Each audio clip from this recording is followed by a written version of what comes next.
Happening tonight, the Top Producer Awards will be handed out at this year's Top Producer Summit in Kansas City. And one award will shine a light on the important and growing role women are playing on the farm.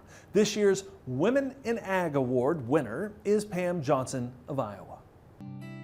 As a sixth-generation Iowa farmer, Pam Johnson has been sharing agriculture's food, fiber, and fuel stories her entire life.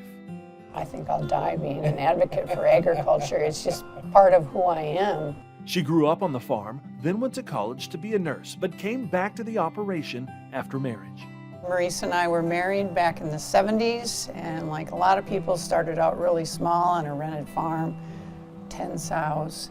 And we were in growth mode there then, and we've been in growth mode for the last 50 years. During that time, they grew their hog and grain operation to the nearly 1,200 acres of corn, soybeans, and CRP ground they farm today.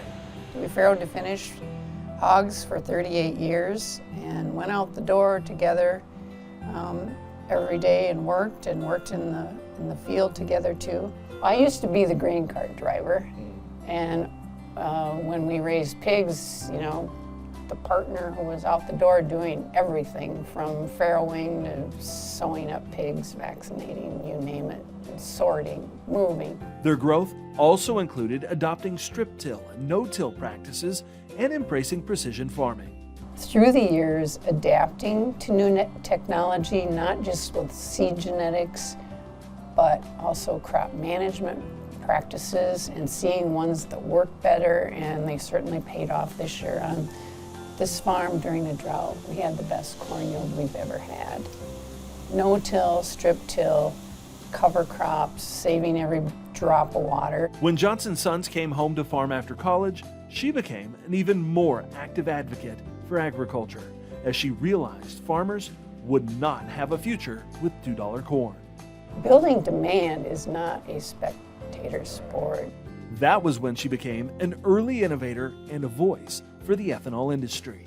We learned about ethanol, but not only that, we learned about what can happen when farmers work together, and some of this stuff was farmer-owned, so who controls it, who owns it, who benefits. Johnson worked her way through leadership roles on the Iowa Corn Promotions Board and the National Corn Growers Association, becoming the first female president of NCGA, and her legacy is encouraging others to use their voice. Don't spec in the corner. Raise your hand, say yes, step forward, you can do it, right? So that's how I'm remembered, is raise your hand, say yes. She says their success has given them the opportunity to give back and pay it forward, not just to her family, but to the agricultural industry and local community. That's why Pam Johnson is the 2024 Top Producer Women in Ag Award winner.